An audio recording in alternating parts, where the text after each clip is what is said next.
Anim kami sa una.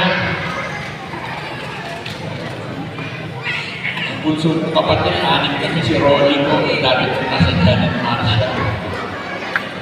Anim kami, pero tumagal dumami kami. Oo.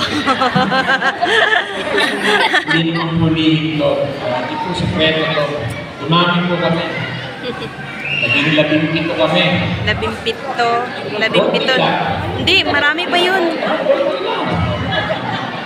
Meron na ako pangilala, check na isip ko. Oo. 17 na pala sila. 17. Kami po 17. Tapos may ampun na isa. Kasi ang tatay ko at saka si Shasha nagsasama. May edad na kasi ang daddy ko yung nagsama sila. Akala nila hindi na sila magkakaanak. So ang tatay ko at si Shasha, nag-ampun muna sila. Si Nicole. Oh, Nicole. Adopted sister ko. Adopted daughter ng tatay ko. Pero biglang nabuntis si Shasha. Nagka-baby pa sila. So ang youngest sister ko po, si Sia. Ah, si Sia. Sia yung minsan napaparod yung sa asap. Kumakakaroon ng kapatid. Oo. Kapatid eh. Akala ko si Kuan na, si Bando. At hindi ko mahihiya sa inyo. Ako po, I belong to a broken family. Ang ibig ko sabihin broken family. Bata pa ako, hiwalay na ang aking nanay at ang tatay. Sino di pa hiwalay ang magulang? Taas ang kamay. Huwag kayo mahiya. Hiwalay ang magulang. Okay lang yan. Sabi nga, mahiwalay na tayo sa lahat ng bagay. Huwag lang tayo mahiwalay sa Diyos.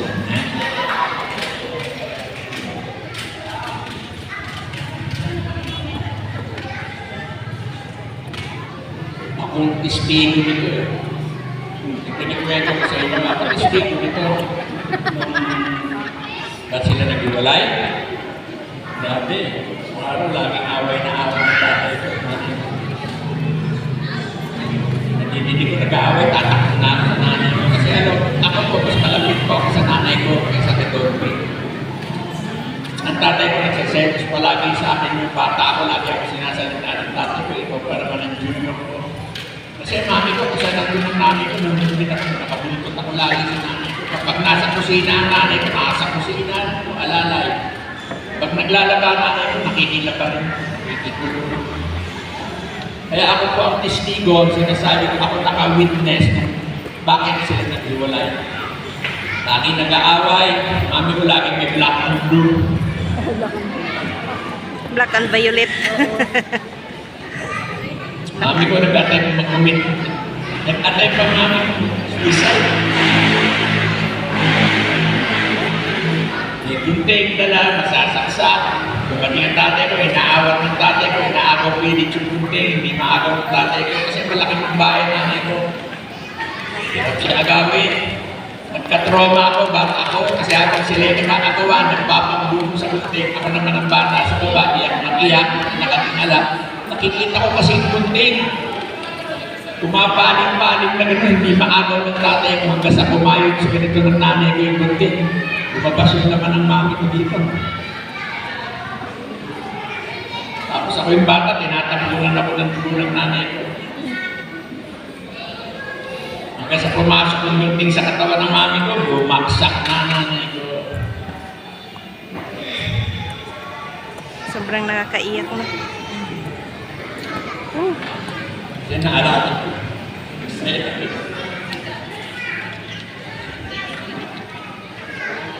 Pagbaksak ng nanay ko, siyempre, bubuhatin ng dati ko eh. Tatakbo ko sa ospital. Bubuhatin ng takbo. Takbo kapit ako sa kotse ng dati ko. May driver. Mami, dati ko sa likod, takbo sa ospital.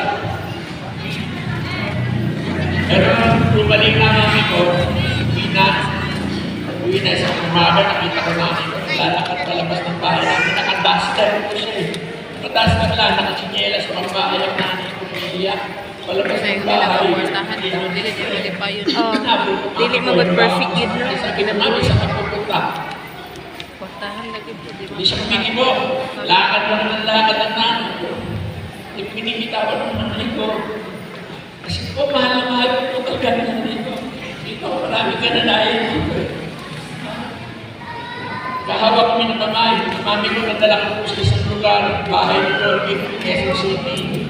Yung squatter area dyan, marami ang barkada dyan, malaking bata, mahilig ko manipagkakitilan sa squatter. Yung mga kalaro ko, dyan ako sinusunod ng nanay ko kapag hapon. Kaya sa paglalakad namin ng mami ko, hindi siya nakinig ko kung saan kami pupunta, bisan hindi siya pinimitawa. Siyempre, iniisip ko doon at maraming kalaro, doon ako nagpunta. Sa squatter area na yun. Hindi ko namamalayan kung kami nakatingin ng nanay ko sa isang maliit na kwarto, grabe, maliit na kwarto namin ng nanay ko. Ilang mesa na yan, ganyan. Malaki pa yan. Isang papa lang, kasya lang kami ng nanay ko. Hindi ko namamalayan kung kami nakatira, sabi ng mga nandito, hindi ba asahan mo ng Dolby? Sabi ko, yung bata, anak ni Dolby, sabi ko, bakit dito nakatira ang ganda ng bahay ni Dolby dyan, bagong pagawa? Alam niyo, Dolby ng tatay ko, nagtitinda mo ako ng dyaryo para may pangkain ng mami ko. Artista rin ang mami ko. Sabi ko, mami, gusto ko makatulong sa'yo. Punta tayo sa kilala mo, mga producer. Sabi ko sa mami ko, bakit mo gagawin natin sabihin mo mag-artista? Pero salamat sa Lord. Kasi sa showbiz, dyan ko talaga nag-umpisa yung Marites. May Marites ba dito? Marami. Marami.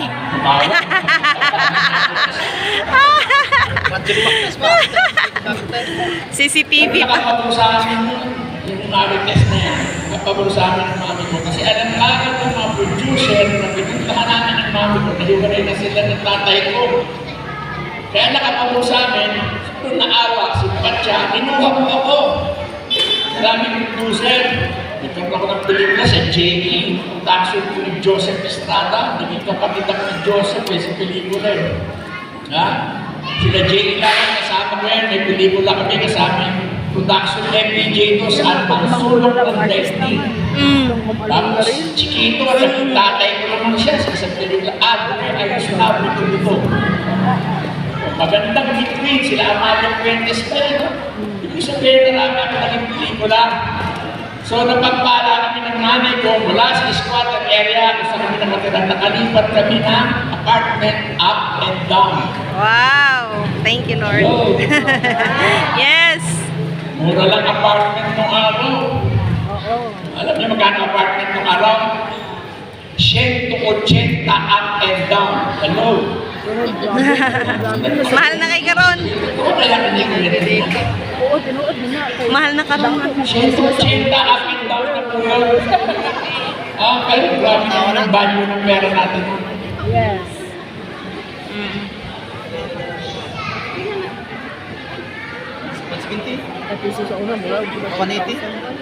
Dako naman na.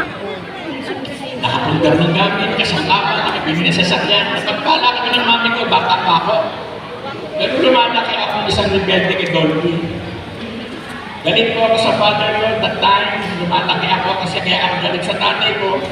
Yung bang hindi niyo ba kami hanapin ng LJ ko, nasa anak kami mag-ina. Buhay pa kaya kami, kumakain kaya kami. Pero in fairness sa father ko, mabait ang tatay ko. Oo. Mabait si Dolby, kahit yung rin sila ni Mami, ay walang tigil yung lagi mag-uutos sa kanya driver para madala ng pera. Pero siyempre, hindi naman yung pera ng tatay ko ang kailangan ko. Bata ko ako, hinahanap ko ang kalinga ng magulang.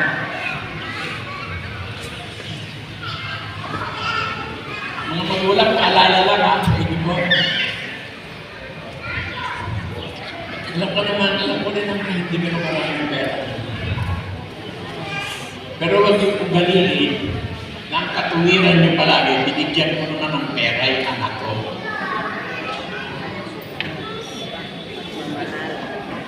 Kasi hindi nyo alam kung saan. Di bali, pinapabantay niya yung anak niyo. Lalo ngayon, iba, pag tinanong mo, kumusta yung anak mo, Brad?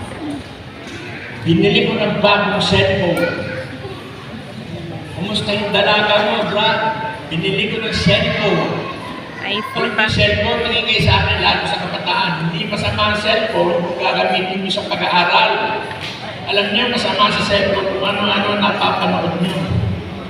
Ang malalaswang bagay na naaalat nyo